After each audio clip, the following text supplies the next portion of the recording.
Welcome to The Turnaround Artists, a podcast about turning things around when they don't go our way. Tune in each week to hear stories of impressive personal and professional turnarounds from a variety of interesting guests. This podcast was inspired by the recent happy turnarounds of its producers, Marisa Mitchell and me, Brian McFarland. We look forward to speaking with you. Hi, everyone. This is Marisa. I'm here with my co producer, Brian. Last week on the show, he interviewed me about how I rebuilt my life after a sudden loss. And today we're turning the tables. He's going to share a very personal turnaround story of his own. Sure. Thanks, Ramisa, for having me. I appreciate it so much. Well, my story starts when two people decide that things are really beyond repair and it's best to go their separate ways. I'd been married for 13 years, had two young kids on the Upper West Side. We made the decision together that it would be best, mostly for the children, but also for us, that we live separate lives, but be good co-parents. So the obvious logistical things you need to do is I need to find a new home. I got to work on a new community, new friends, and all that. But mostly, I need to find a place to live and I need to find a place where I can have my kids. How did you go about finding a new place to live? And what were you looking for? Sure. Well, I wanted a two bedroom. I wanted a second. Kids were young, even though they're opposite sex, they could live in the same room. So I wanted something that would be really welcoming for them because you want a home, right? For them, they're moving from a home. You want them to be in a home. I wanted to be in the neighborhood. I wanted to be in a 2 block radius. Friend of a friend turns me on to a real estate broker. I called her. I'll never forget the day. I was down in Long Beach Island. It was the torrential rainstorm. I'm on the phone with her. I'm crying. Never met her before. She's being so compassionate. And I said, here's what I need. I need a 2 bedroom within 2 blocks away from this address. Nice, doesn't have to be doorman, but I need a big bedroom for my kids, and this is what I can afford. There was a long pause. Thankfully, she was compassionate because she didn't laugh. But she just said, "Well, that's a bit of a tall order to find that, but I I understand your situation and I will look." Yeah. So sometimes we're willing to stretch financially to make that transition smoother for our kids. So did you find something that met that fit your budget? I found something. It did not fit my budget, as often happens in New York City, but it's actually the place I'm living in now. And I she called me the next day and she said, "You're not going to believe this. It was Monday, Labor Day." And she said, I found you a gorgeous 2 bedroom 1 block away from where you live. It's a little out of your price range, little being the operative word. But you know the way that New York City apartments go, and this is a steal. You have to come see it tomorrow with cash and sign the deal because this is exactly what you're looking for. Got home from LBI, took the walk over to the street and met her, saw the apartment. It was gorgeous, choked on the number, tried to negotiate, signed my name on the lease, and stroke of good luck, number one. How great that you found a place so close to your kids. So how did you start moving your things? Great question. Well, you know those gray buckets you move when you move into college? Mm-hmm. I never thought I'd be using those again, but I found those in my current building. And the only possessions that I decided I would take was I had a pretty extensive guitar collection. I had 3 sets of drums. Don't ask why we need triplicates and of everything. I had several bicycles and my ill-fitting wardrobe, but it's what I had because I made a conscious decision to say, don't start taking anything else from this apartment. This is disruptive enough on the kids, and just start schlepping your stuff.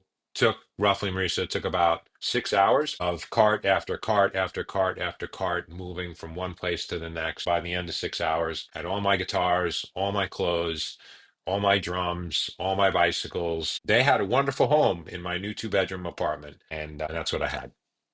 Yeah, it sounds like a pretty painful walk, even though you had your beloved belongings. They're not people, and they were probably pretty lonely in such a cavernous apartment. You didn't even have a bed? Did you sleep on the floor? No, no. Well, I could have slept on the guitars, but they're not actually that comfortable. No, there was not anything soft. Went back to where the kids and my soon-to-be ex were, and there was a small bedroom there. I slept on the floor there, really for the next probably 3 weeks, and I would Yeah. come back every day and start to organize some semblance of this apartment. Yeah, I imagine with a lot of divorces, there's that overlap period where you're not quite sure how to interact with someone who you were intimate with before, and now there are these new rules. But fortunately for you, that period was pretty short-lived. So how did you go about turning your empty apartment with just your music and extra large t-shirts into a home your kids would want to come to? Yeah. Well, in a future story, there was one collared shirt that I like to starch a lot, but we'll talk about that later. Well, you got to imagine I've got very little money at this point. That my lawyer was enjoying the fruits of that labor. I don't know how to decorate or do anything. Stroke of luck, good luck number two. My realtor calls me one day. She says, how's it going? And when you're in an empty apartment, it's like cavernous. She says, like, really sounds so spacious. I'm like, that's a nice way to say it. And I said, well, I have my stuff here, but I can't sleep here because I don't have anything. You didn't take your furniture? No. She goes, oh my God, I have a friend. His name is Michael Arnold. He became sent from heaven, if you will. And he said he's an interior designer and he's out of work right now. He was a Broadway star and he had a torn ACL and he's on disability right now. He's got time on his hands. Can I send him over? I said, wow, that would be great, but I don't have any money. She's like, don't worry about it, as often happens in New York. So fast forward, Michael showed up on his Vespa that day and he met me at the door and literally, Marisa, it was love at first sight. I saw this man, he saw me, and we bear hugged each other, and I was hysterically crying, and I said, I need your help. He said, how can I help you? And I said, I have very little and I have two kids that I can't wait to get into this apartment. I have nothing and this is empty. If there's any way you can help me build this into a home, I will be forever grateful. So that was my stroke of good luck number two. Yeah, sounds like a really special guy who grasped what you were going through and the importance of turning an apartment into a home. So that's just as comfortable for your kids as their original home to help ease that transition and speed the healing. So, how did he go about imagining the most important room in this apartment was the new room for your kids? So, how did he go about helping you make it welcoming for them? It was crazy, Marisa. He said first visit. He's like he walks around and he's like, "This is going to be the kids' room." I started to be told, and he was right. I said, "Okay, tell me about your kids. Let me see pictures." He just sat and he took notes and he said, "Okay, I'm getting an idea.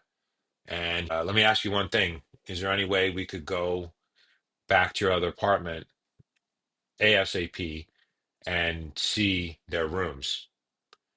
Okay, so we scheduled a time the next day. And we went back to the apartment, and he just quickly and very respectfully looked at their rooms and took pictures of each of them. And he said, I got it. I don't need anything else. I know what to build you. I had no idea what the heck was going on at this point. I'm just like, was this guy a magician? But I just put my faith in his hands. And from what you told me, he was up all night building their beds and their storage, and he had little details. Tell us about those details that he added. Yeah, Marisa, he just said, I'm just going to take care of this. You trust me? Of course I trust you. And over the course of the next weeks, I would give him a little bit of money and he would order things and I just let him go. And every few days I would come visit. One night I came over and visited, and he was with his friend. It was like 2 o'clock in the morning, and him and his friend, who I didn't even know, were had been there for hours and were putting together Amazon beds for the kids that he had found. And they were these beautiful beds. They were very difficult to put together. And they were just working on their own, just building this. He put each of the kids' names up with my daughter's with butterflies all around it that he hand stuck on the wall. My son's soccer balls, his name, painted the walls different colors, just it was like literally walking into a catalog that had been specifically designed for these two children. Yeah. It was, So at this time, you had a lot of excitement building for presenting this new room to your children. You were also furnishing the rest of the apartment, so you're spending a lot of money on furniture. You had racked up a lot of legal fees, as you told us before, so you didn't have much money to spare, and the next rent check was coming due. How are you feeling, and how did you handle that? oh, well, feeling one word, terror, terrified. Hmm. It's late September, October rent's due. I didn't know how month two was going to be paid. And I'm working with Michael in the apartment one night. I don't know if you've ever been in a situation where you don't know where the next round of money is coming from. I think we Sure, all have experienced that. absolutely. And Michael and I are just working and working and working. And I don't know, it's o'clock at night. And out of nowhere, it was the first time ever, knock on the door. I don't know anyone in this building. And Michael and I go to the door and we opened the door. And I figured, I don't know, we were being too loud or something like that. And there was this wonderful gentleman who would become also a lifelong friend, somehow sent from the heavens as well. A lot of heavens coming down here. And in this adorable English accent, he says, Hi, my name's Steve. I'm your neighbor across the hall. I said, Hi, Steve. I'm Brian, and this is Michael.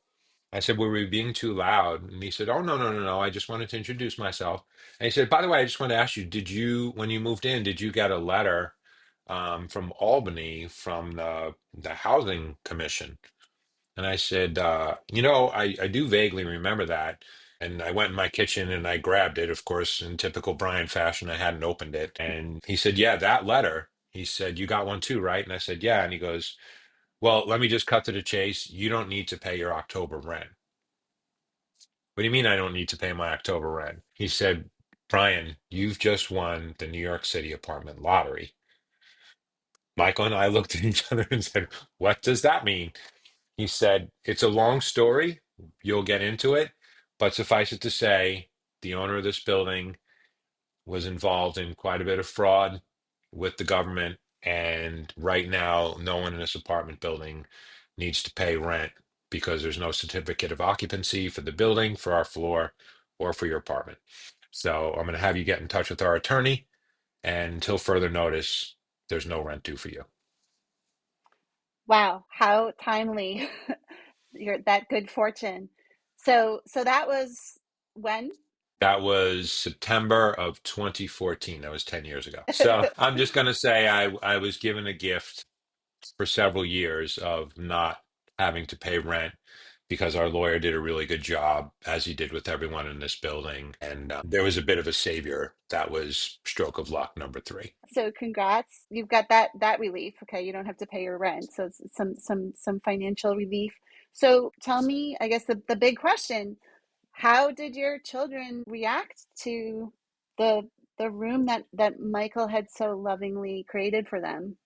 Sure. No, thanks for asking that. And I'll wrap up here with two things and say the happy ending of all this is it took a couple more months to get everything together in the apartment. I did start sleeping here right after that. And it was right around Christmas, so about 2.5 months later, that we decided their room was officially done. So at the end of a Christmas time where we'd been down to see my parents in Virginia, and when we came home that night and brought all the presents in. It was very festive. I brought them to the apartment. Michael, we had agreed, would be in the living room because I wanted them to meet him. And I brought the kids up and kind of blindfolded them. And they were so excited because, when you're that age, they were embracing this because they were going to have two homes. Like, wow, this is so cool, right?